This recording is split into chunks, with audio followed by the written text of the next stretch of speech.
কোথাও কোনো ঝামেলা হচ্ছে কিনা দর্শক বুঝতে পারছি না।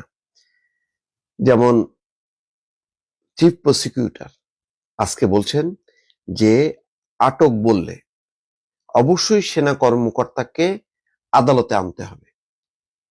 গতকালকে সেনা সদর দপ্তর থেকে ব্রিফিং করা হয়েছে, বলা হয়েছে যে তাদের হেফাজতে আছে, এই মোট 15 জন হেফাজতে আছে। তো হেফাজতে থাকা মানে আটক আছে।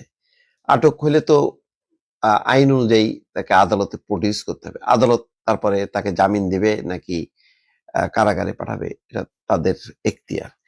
সেই এখতিয়ার নিয়ে কেউ প্রশ্ন তুলছে বা এখানে কোনো সেনা আইনের কোনো আলাদা কোনো বিষয় আছে কিনা, যে সেনা কর্মকর্তাদের ক্ষেত্রে আলাদাভাবে বিষয়টা মানে প্রসিড হবে, তেমন বিষয় কিনা একটা ঠোকাঠুকি মনে হচ্ছে যেন কোথাও চলছে সবার অলক্ষ্যে। এখন যেটা বোঝা যাচ্ছে, তা নইলে কেন বলবেন যে মানবতা বিরোধী অপরাধের মামলায় গ্রেপ্তার পরোয়ানা জারির পর যে 15 জন সেনা কর্মকর্তা এখন সেনাবাহিনীর হেফাজতে রয়েছেন, তাদের অবশ্যই আদালতে আনতে হবে, একথা বলেছেন আন্তর্জাতিক অপরাধ ট্রাইব্যুনালের চিফ প্রসিকিউটর মোহাম্মদ তাজুল ইসলাম। যে আদালত তাদের বিচার হবে।